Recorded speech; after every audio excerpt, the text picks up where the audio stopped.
What's a black swan? Before the discovery of Australia, we had no reasons to believe that swans could be of any other color but white, or people in the old world. And effectively, there was an expression in medieval England: you'd sooner see a black swan than, say, for example, it was like saying when pigs fly, or when I don't know, when George Bush does something intelligent or something. There was immediately exception. So there was an expression until we saw Australia, and effectively, the sighting of a single bird destroyed millennia of confirmation.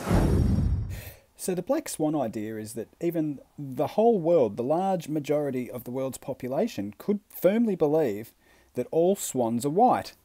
This could be taught to children and to adults alike in schools and other places of learning, that all swans are white.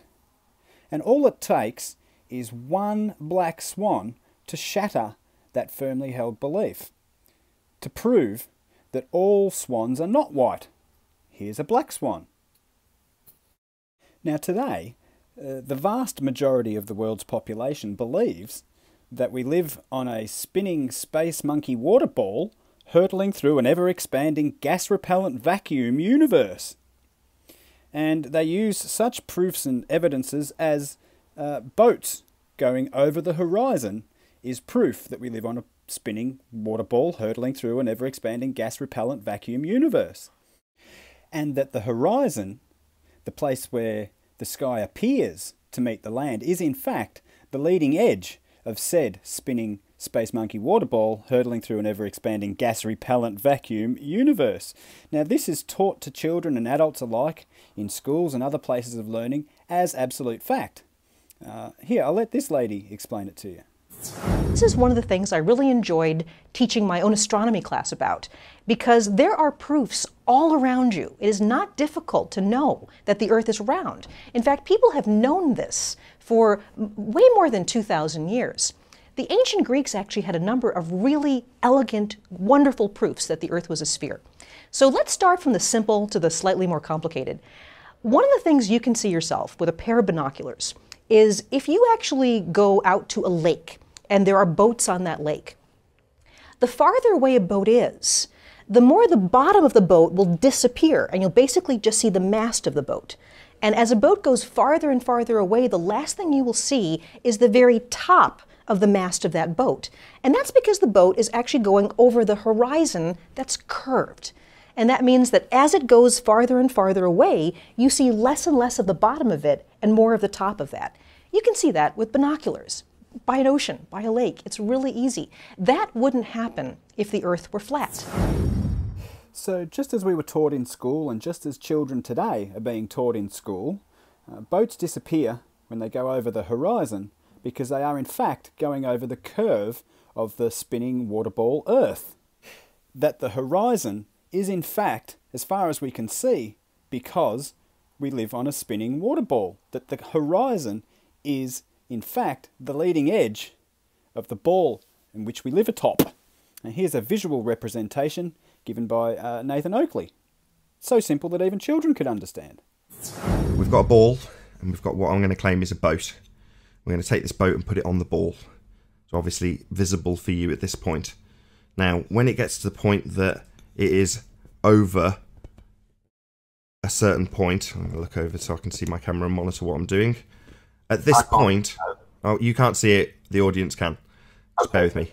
So at this point, there is a physical edge of the sphere that is obstructing the boat. So the bottom of the boat can be seen here, and as it travels over the edge of the physical sphere, it is claimed to be on the reality, or in the reality that we face, obstructed by a physical sphere edge. Boat going over the horizon. And it is understood by the vast majority of the world's population, and taught to the vast majority of the world's population, that this spinning space monkey water ball that's hurtling through an ever-expanding gas-repellent vacuum universe that totally created itself from nothing is of a particular size. It has been allegedly been measured to be a particular size. And due to this alleged measured size of this alleged ball that we allegedly live atop, we are geometrically constrained as to how far we can see. We are mathematically constrained as to how far the horizon can be away from us at any given viewing elevation, as described by this happy chap. Have you ever been standing at the edge of water, say like an ocean, and looked out on the horizon and said, I wonder exactly how far away that horizon is? You know, where the sky meets the sea, that's the horizon. Well, it turns out because the Earth is curved that it depends on where you're standing and how far above water you're standing. Let's say that you are in the water, right? And you're up to, say, your eyes are about 8 inches above the water surface. Well, again, remember the Earth is curved, and despite the ocean seeming flat, they actually curve themselves, which if you've ever really looked at the horizon, it kind of goes like this a little bit, which is pretty cool. But it also goes like this, right? So if your eyes are 8 inches above the water, right then you're about a mile away from that horizon point where the sky meets the ocean as far as you can tell. If you're standing up above water and you're like I am about 6 feet tall, that means your eyes are about 5.5 feet above the water's edge, which means that you're about 3 miles away from the horizon. Isn't that amazing? Going from 8 inches above water, 5.5 feet above water, is the distance between 2 miles between you and the horizon. Now, even though the horizon is an apparent location, it's where the sky appears to meet the land, we are geometrically and mathematically restricted as to how far away the horizon can be, given the measurements of the spinning ball which we live upon, and we are taught that we live upon, and our children are taught that we live upon. Now, given that it only takes one black swan to dispel the myth that all swans are white, I'm going to hand you over to the Quantum Eraser channel, where he's going to explain to you and show you the Black Swan argument that dispels the white swan myth that we live on a ball. The horizon. I've got 3 definitions here, one from their alma mater, and I have Merriam-Webster and Oxford dictionaries. Let's take a look at what the definition of horizon is the apparent line that separates the earth from the sky. Horizon, the line where the earth seems to meet the sky, the apparent junction of the sky and of the earth and sky sailing toward the horizon. Horizon, the line at which the earth's surface and the sky appear to meet. So, why is it apparent? Why is that word appearing, no pun intended, in all 3 definitions? In fact, I got about 10 of them. I only pulled 3 out. They all have appear or apparent or not actually. Well, one is well, duh, because in actuality, the earth never meets the sky. And there's 2 conditionals. 1, the observer's height, and 2, weather, atmospheric conditions, waves, tides, etc. I hope that makes sense to everyone. It's pretty easy concept to understand. However, on the ball-tarred ball, the geometric horizon can be, this is very important, no more than what its geometric constraints allow.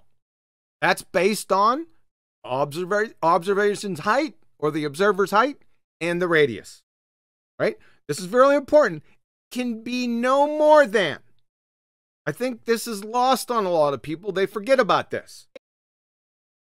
Let's see what Andrew Thomas Young, San Diego State Astronomy Department, has to say about the geometric horizon.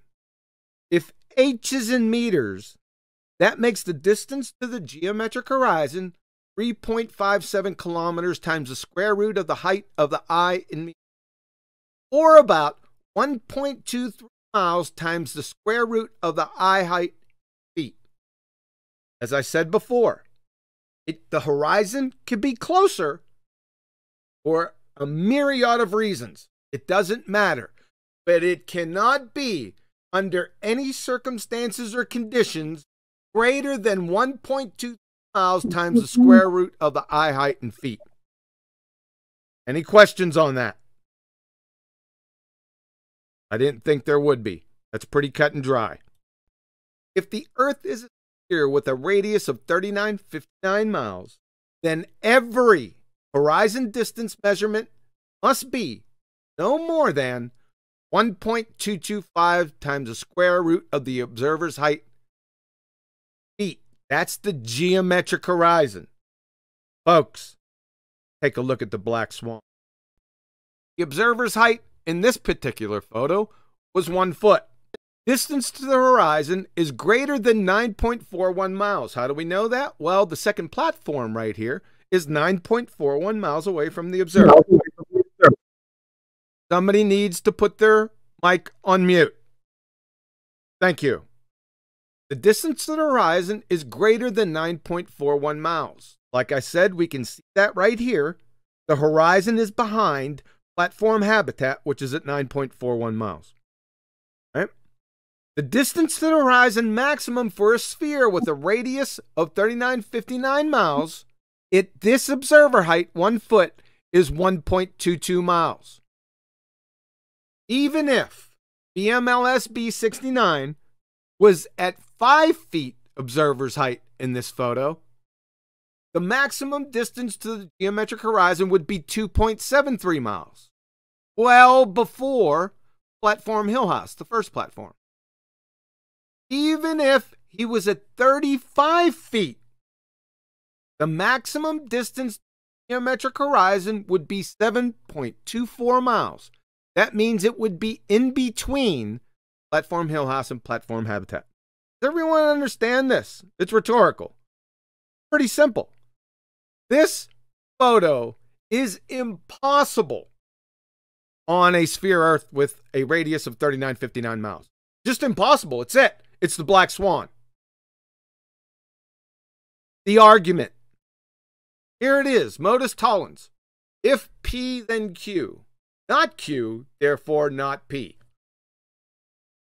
If the Earth is a sphere with a radius of 3959 miles, P, then every horizon distance measurement must be no more than 1.225 times the square root of the observer's height in feet, Q. That's the geometric horizon. Not Q, because the horizon distance is greater than 9.41 miles in the Black Swan photo. Therefore not P, i.e. the Earth is not a sphere. The Baltard spinning space monkey community, please allow me to introduce to you your black plague, the Black Swan. Here she is. Isn't she a beauty? Mind-blowing, if you ask me. We do not live on a spinning space monkey water ball hurtling through an ever-expanding gas-repellent vacuum universe. It's as simple as that. There was your Black Swan. And now I'm going to tack on a couple of my previous uploads because I've had a few new subscribers jump on and they may not have seen them and they might find them a little bit entertaining. So, cheerio. There you go. And here's a couple of bonus vids if you've made it this far. Cheerio. Question. What is the difference between a globe Earth model and a flat Earth model? Answer? Absolutely nothing. It's leaps of logic. It's guesswork. It's leaps of logic. It's guesswork. Guesswork. Guesswork. Pseudoscience. You're not going to believe this. What? What aren't I going to believe, Mr. Michu Kaka? Try me. What am I not going to believe? In science, we always say... Wait. Let me guess, Mr. Michu Kaka. Let me guess what you're going to say. Well, it's pretty obvious. I reckon everybody knows what you're going to say. You're talking about science. So you're going to say... Correct me if I'm wrong. You're going to say, in science, we strictly adhere to the scientific method. Because essentially, science is the scientific method. Science, the intellectual and practical activity encompassing the systematic study of the physical and natural world through observation and experiment. And natural world refers to all of the animals, plants, and other things existing in nature and not made or caused by people. Let's see if I was right. Was I correct, Mr. Kaka? Was I right? You're not going to believe this. Ha! I was right. I knew it. It was too easy. Too easy, Mr. Kaka. I was right, wasn't I? In science, we always say that you make observations, you have a theory, you go make more observations. Well, you're a little bit arse about there, you're a little bit back to front, but yeah, I reckon he's going to tell me I was right. Wrong. Nobody that I know of in my field uses the so-called scientific method. What? Nobody that I know of in my field uses the so-called scientific method. We have a problem. Nobody that I know of in my field uses the so-called scientific method. But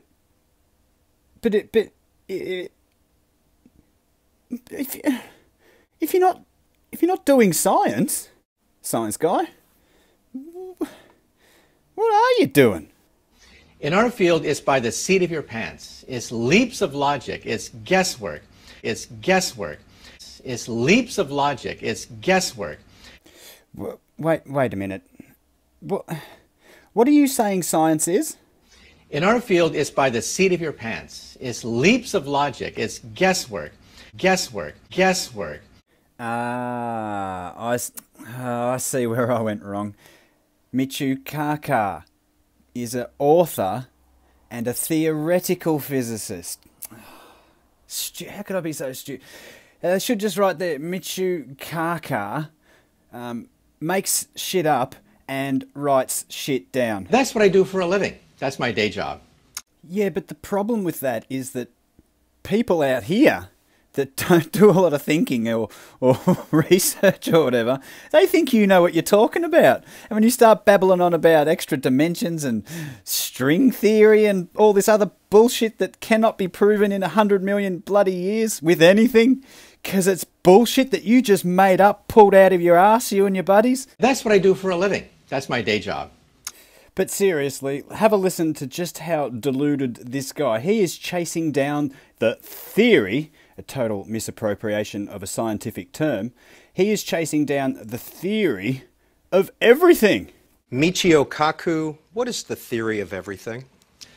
The theory of everything is what drives hundreds of physicists around the world. And it could be the crowning achievement of 2,000 years of our investigation into the nature of matter. We want an equation, 1 inch long, that will allow us to, quote, read the mind of God. Wow. And arrogantly deluded at that. We want an equation that will summarize everything we know about the universe. Today, scientists have substituted mathematics for experiments, and they wander off through equation after equation, and eventually build a structure which has no relation to reality.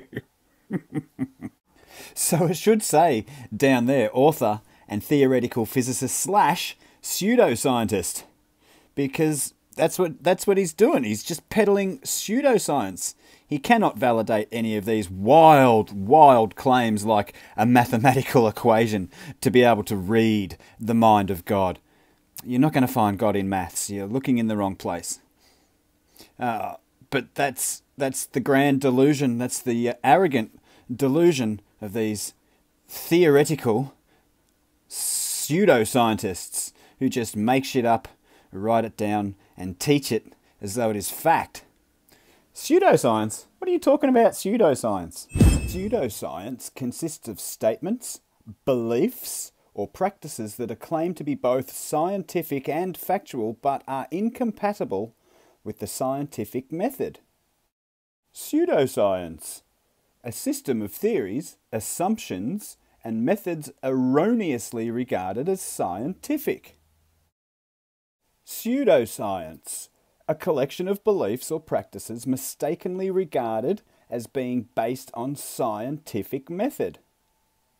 Scientific method? Better find out what this scientific method is, eh? What's the scientific method? Nobody that I know of in my field uses the so-called scientific method. So that justifies why I said it should be titled author, theoretical physicist / pseudoscientist. Because that's precisely what this guy's talking about. Not using science to prove anything. He is just what some people call making up a just-so story, or what I like to call a fairy tale. And if you're interested, go back and check out a video I uploaded called Word of the Day, in which I give you a pretty basic, simple rundown on the bare bones of the scientific method. Check that out if you like. But you can't take the word of these people seriously, because they're just making shit up. And they tell it to you right to your face. I would normally say, please try to spread the word around. But they're doing it for you. They're showing you that it's fake. It's fake. It's fake. It's fake. It's fake. It's a fake show. It's a phony fake show. It's fake. It's fake. It's fake. It's fake. Fake.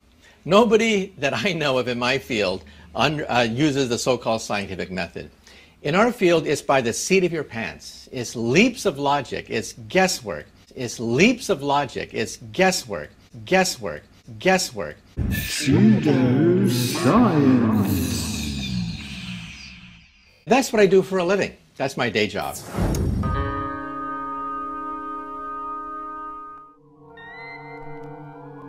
Hey, sweetheart, want to hear how I can prove that we live on a spinning ball? Yes, of course, please. Well, if we live on a spinning ball, we would expect to see clockwise rotation of the stars in the southern hemisphere, opposite to what we see here in the northern hemisphere. Now, we do see clockwise rotation of the stars in the southern hemisphere, opposite to what we see in the northern hemisphere. So, there you go. We live on a spinning ball. Excuse me, crewman. I couldn't help overhearing. Yes, sir? The argument you are employing, Mr. Erickson, is not logical. In fact, it exhibits the fallacy of affirming the consequent, also known as the fallacy of the converse. His argument seems to make sense.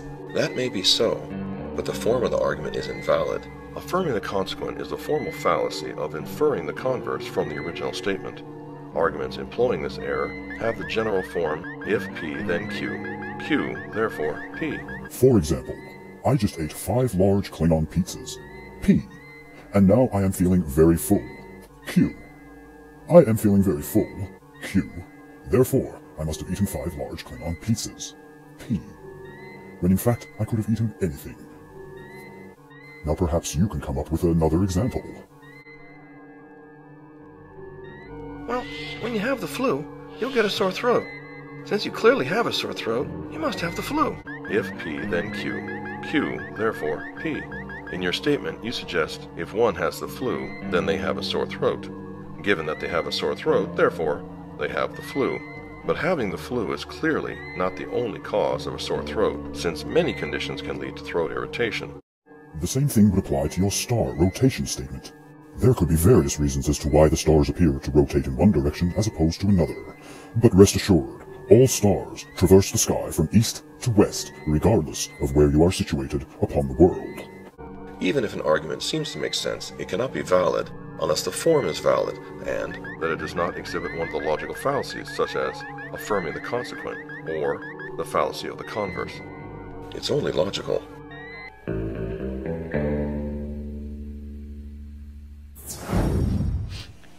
First, I want you all who see me and hear me to do as follows. Grab some air. Grab some. Just grab some. There's nothing there. Oh, there's plenty there. There is plenty there. In each cubic centimeter, or better still, in each cubic centimeter, that's 1 centimeter on an edge, there are 3 times 10 to the 19 molecules of gas. Whoo, 10 to the 19. 1, 2, 3, 4, 5, 6, 7, 8, 9, 10, 11, 12, 13, 14, 15, 16, 17, 18, 19 molecules of gas. 3 times that many. How big is that number? Oh, that number is incredible. Let me pose an exercise for you to think about. Supposing you went to the sea and picked up 10 to the 19 grains of sand, and then put them all neatly in a pile. How big a pile would you have? Well, I'm going to show you. how big a pile you would have. You would have a pile of grains of sand 1 mile by 1 mile by 1 mile. That's how many grains of sand or molecules of gas there are in a cubic centimeter of air. You know how big a cubic centimeter is? It's about as big as the end of my little finger, cut off behind the nail. That's how big. Now, supposing all these grains of sand you are now required to count. And supposing I allowed you the privilege of counting them at 10 per second. 1 to the reverse 10, 1 to the reverse 10, 1 to the reverse. How long would it take you to count 10 to the 19 grains of sand, counting at 10 per second? Well, there are about 100,000 seconds in a day, and therefore there are 350 odd 100,000 seconds in a year. And if you do the arithmetic, it takes you something like 100,000 million years. 100,000 million years. Incredible. And remember, 3 times that many, because I just said 10 to the 19. Proof that the air is massive. All right, let's try another pretty simple process. Let's just take a gas in some volume, V, and over here is going to be vacuum of equal volume, and we're going to remove the barrier. You know what's going to happen spontaneously, right? The gas is going to fill the available volume once it becomes available. The gas is going to fill the available volume. The gas is going to fill the available volume. The gas is going to fill the available volume. The gas is going to fill the available volume once it becomes available.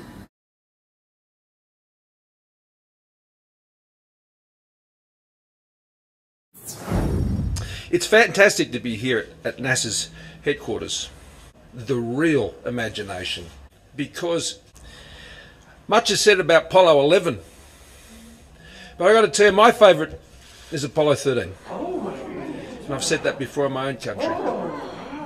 It's one of my favourite movies, because that's when you find the real imagination, as everything is with space. Today it gives me great pleasure to announce that Australia is once again supporting the United States in another historic endeavour. We're joining NASA's campaign, Artemis campaign, to return to the moon and to go to Mars. The Australian government will commit $150 million to support the mission and related activities, and I expect that's just where we're going to begin. Commit $150 million, that's just where we're going to begin. Commit $150 million, commit $150 million, that's just where we're going to begin.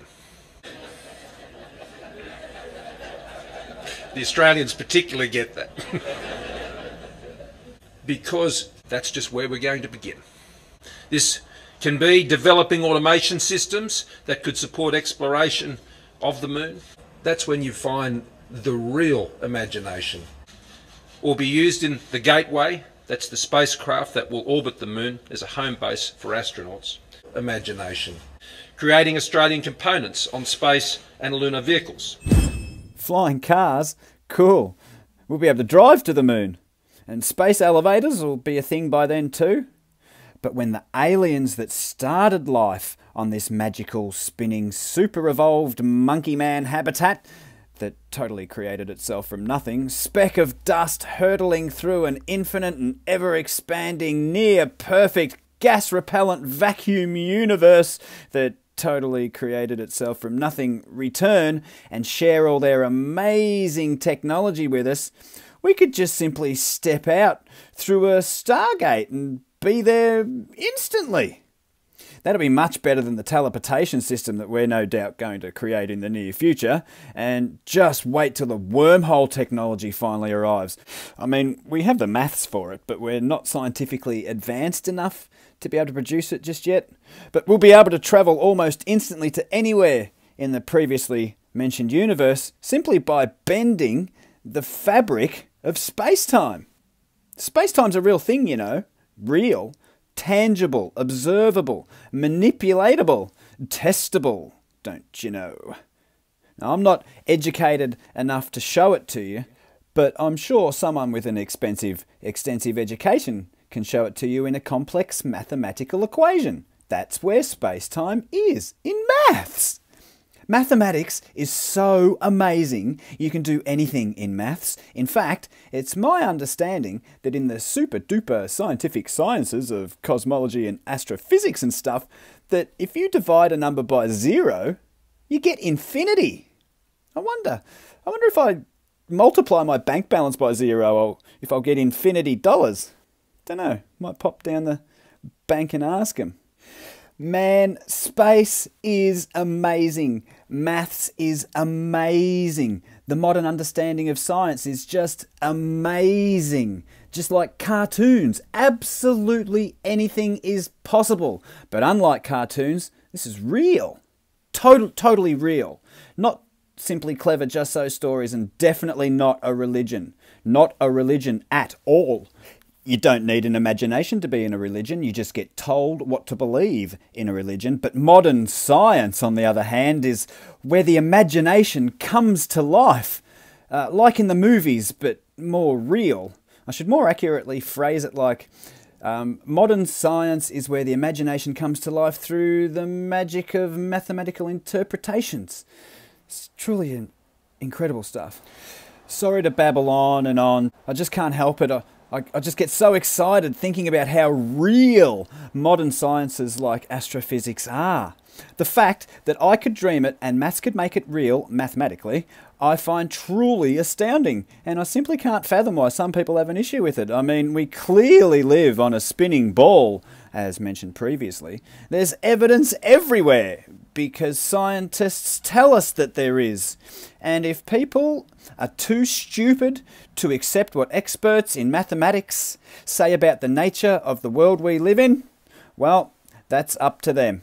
Me, personally, if someone more educated and therefore more intelligent than me can explain it with complex mathematical equations that I don't and couldn't possibly understand, no matter how ridiculous or seemingly just made up their claim or story is, it must be correct. I'll just believe it and try to parrot it as best as I can. Why should I think about it? They're the experts with the extensive and expensive education. They're the experts with all the letters after their names. That's why they get paid the big bucks. Quite simple, really. NASA's efforts over decades have been an odyssey of joy and one of imagination, creativity. And it also seems that we're joining NASA's campaign to support capturing our human imagination. And space is about imagination as much as anything else. Exploring the frontiers of the skies and expanding humans' presence deeper into the imagination. Using Australia's experience in capturing our human imagination. But most of all, I think, Australia, totally deaf, dumb and blind, standing together, looking up into the sky together, totally deaf, dumb and blind in supporting that historic mission with the US. We've partnered on our space imagination for more than 60 years, and with today's announcement, our imagination is set to continue into the future. With the Moon to Mars mission, the United States is again leading the way, lifting our sights to their earthbound imagination, and we can't wait to be part of the next stellar chapter, so beam us up. Cock.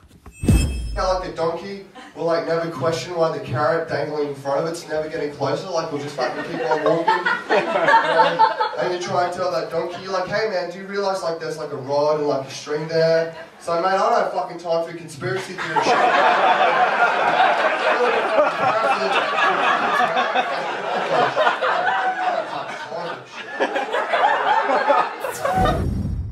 Well, let's begin at the beginning.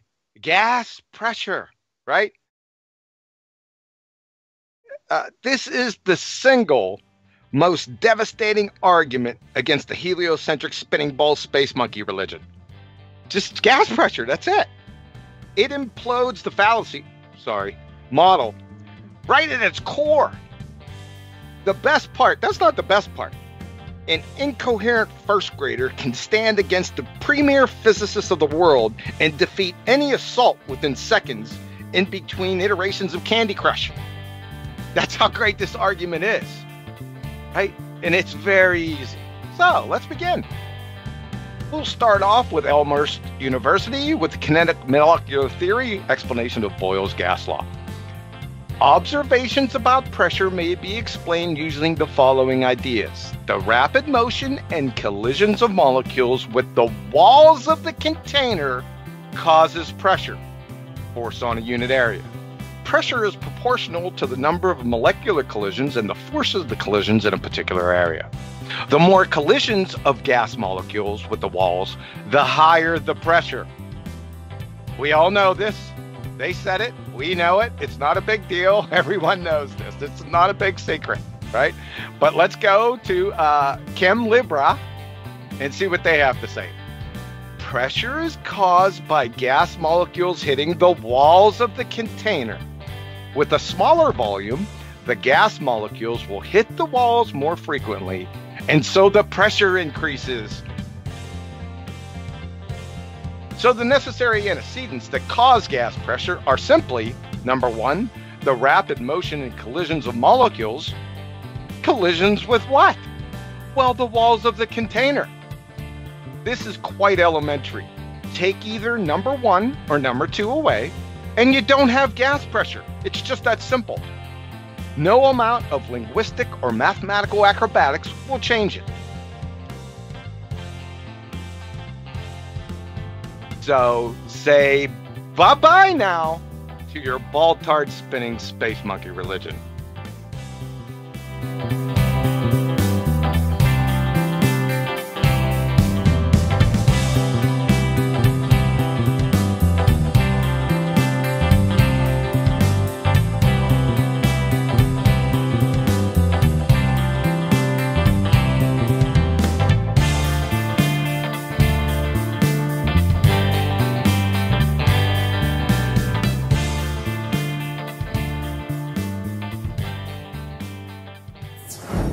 You can tell it's real because it looks so fake, honestly. It looks so fake. It looks so fake. It looks so fake. 친근하신 그의 좀 가슴이 흘러 차갑게나 그 숨결로 따뜻한 마음 하늘 같은 인도권 비듬에 끌려 우리 모두 따르며 사네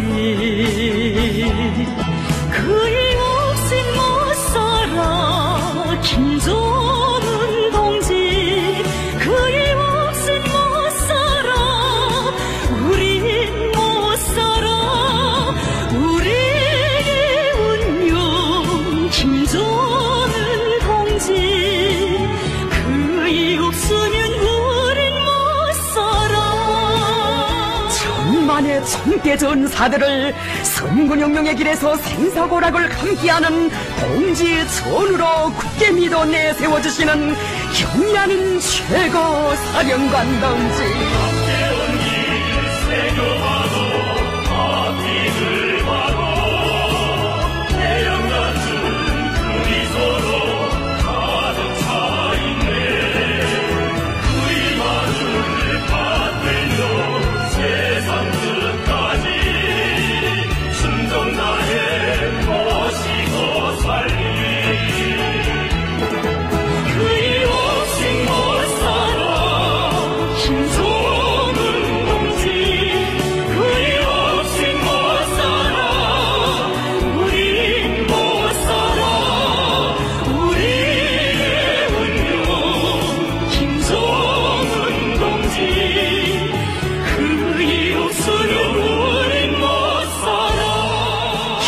최고 사령관 김정은 원수님. It looks so fake. It looks so fake. It looks so fake. It looks so fake. It looks so fake. It looks so fake. It looks so fake.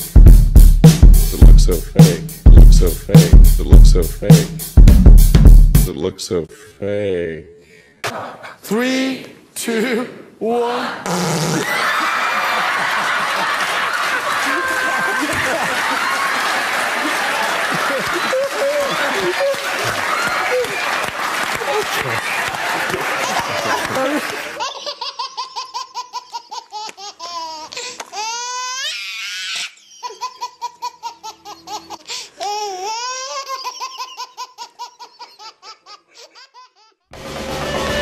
I met him at a party and my heart stood still. Somebody told me his name was Bill. Oh, my heart stood still. And his name was Bill. And when he walked me home,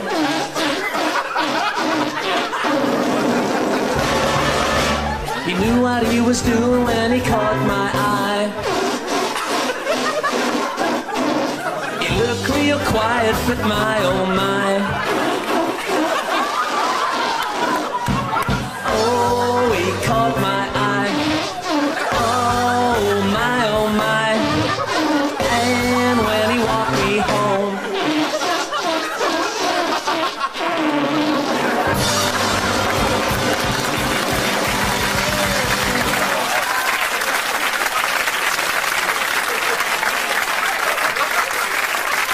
G'day, this video features a heavy portion of disappointment and a small portion of comedy provided by another one of my commenters. Now let's start with a little bit of comedy where we get this message from Jimmy Johnston, who says, "Space is not fake, shill, and why should we care if it is, you piece of shit?" To which I reply, "Well, if you don't care, then why are you so upset?" "You don't want to see me when I'm upset," he said. "You are a shill, trying to distract people with irrelevant pish. I was being polite when I called you a piece of shit. I'm British. I used to watch your channel, but not after this. Space my ass." Well, you said it, buddy. The first ever photograph of a black hole might be unveiled this week. So it seems that a group of scientists, oh yeah, and let's remember this, that every image of a black hole you have ever seen has been an illustration. They should say that every image you have seen from space is an illustration. But they have said they're going to take a photograph of a black hole, whatever, but they're going to take a photograph of a black hole. You understand? Now, a photograph is a picture made using a camera in which an image is focused onto a light-sensitive material and then made visible and permanent by chemical treatment, or stored digitally. Basically, that means you point your camera at whatever image you wish to capture, you press the button, and when you press the button, light is allowed into the camera and is recorded on a light-sensitive material, be that physically or digitally. But it's the light entering the camera that causes the photograph. Yeah? So here's a little bit more information about this amazing photograph we're going to see. What it might show us. It depends on the people putting the pictures together. And you'll see in a moment that, yeah, we're not taking a photograph at all. Hence the disappointment. So a WikiLeaks search tells us that the Event Horizon Telescope is a project to create a large telescopic array. Here it is comprised of many radio observatories or radio telescope facilities around the world to produce a high sensitivity, high angular resolution telescope through the technique of very long baseline interferometry. Many independent radio antennas separated by hundreds of thousands of miles and blah, blah, blah, blah, blah, blah, blah. But this is no ordinary telescope that you can just look through and see stuff. This is in fact a radio telescope. It's recording astronomical radio signals from an astronomical radio source from the radio station up in space called a quasar. I wonder what a quasar is.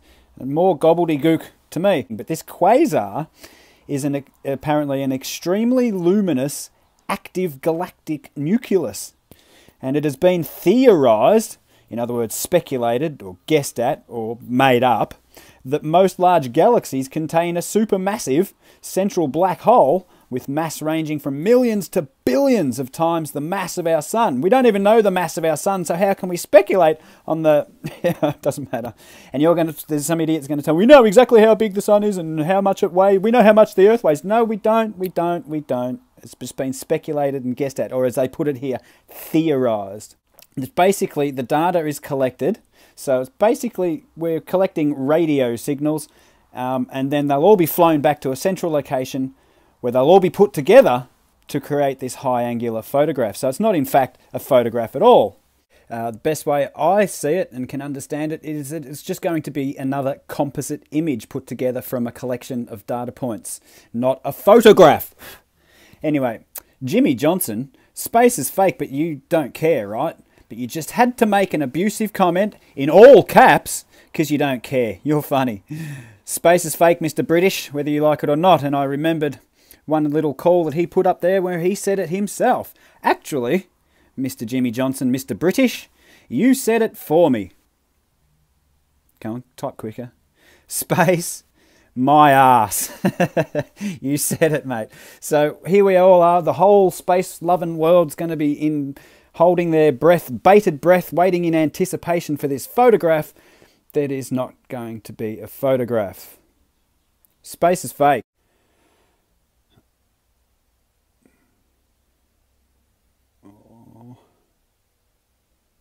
Come on. Come on. The suspense is killing me.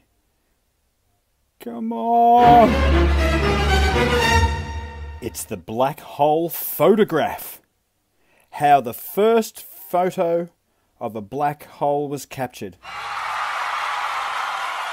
Feast your eyes on that beauty, boys. That's a photo of a black hole.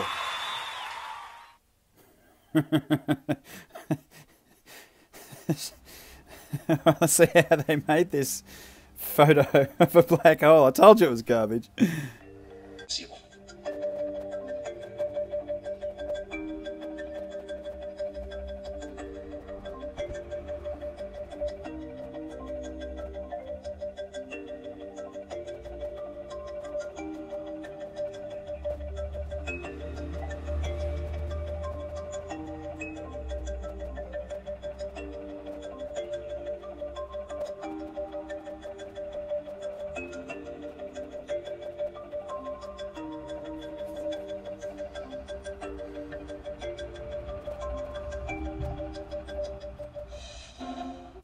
Well, that was extremely underwhelming, wasn't it?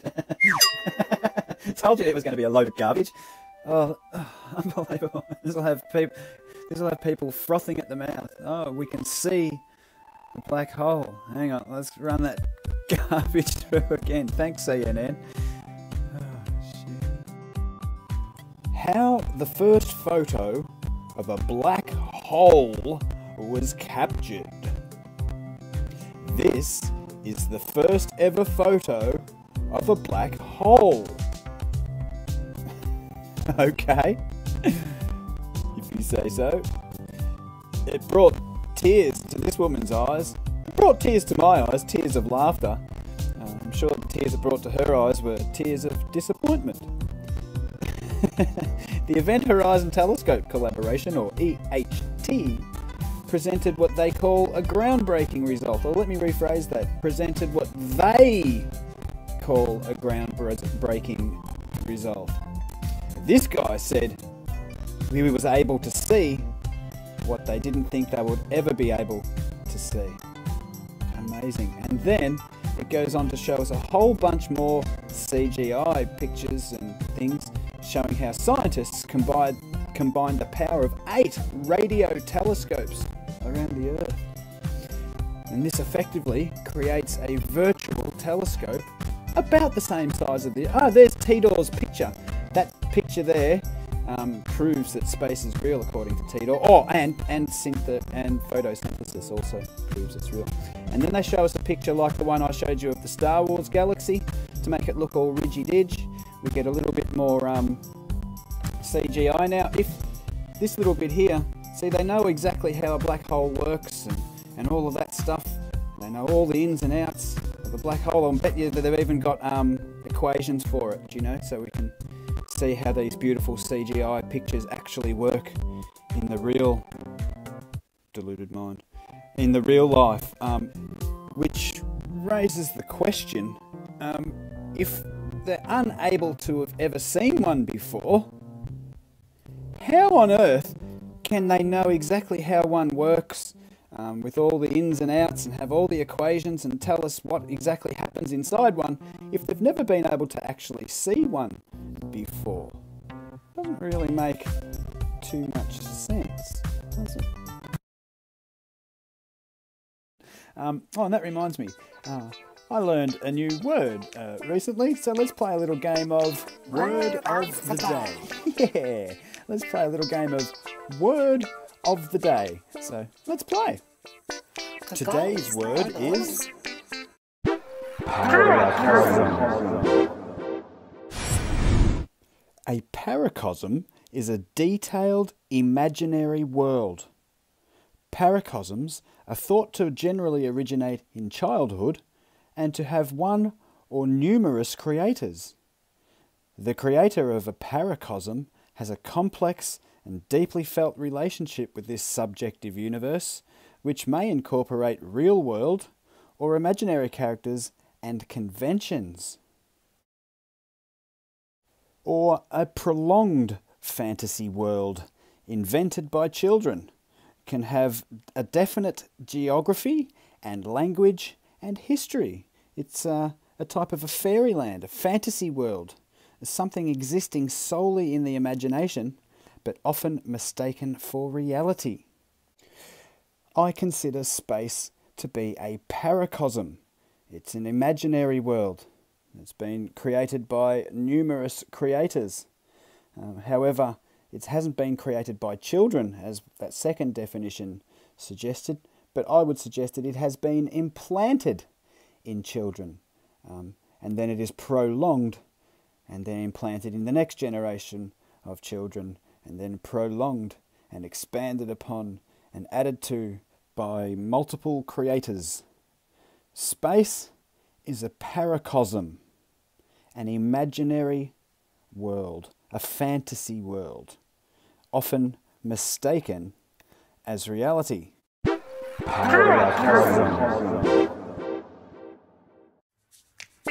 So there you go, you can teach an old dog new tricks. I learned a new word. Word of the day. And on that note, I'll say cheerio, and thanks for watching. Catch you next time. Today's word is paracosm. Space is a paracosm. Like a donkey will like never question why the carrot dangling in front of it's never getting closer, like we'll just fucking keep on walking. And you try and tell that donkey, like, hey man, do you realise like there's like a rod and like a string there? So mate, I don't have fucking time for conspiracy theory shit.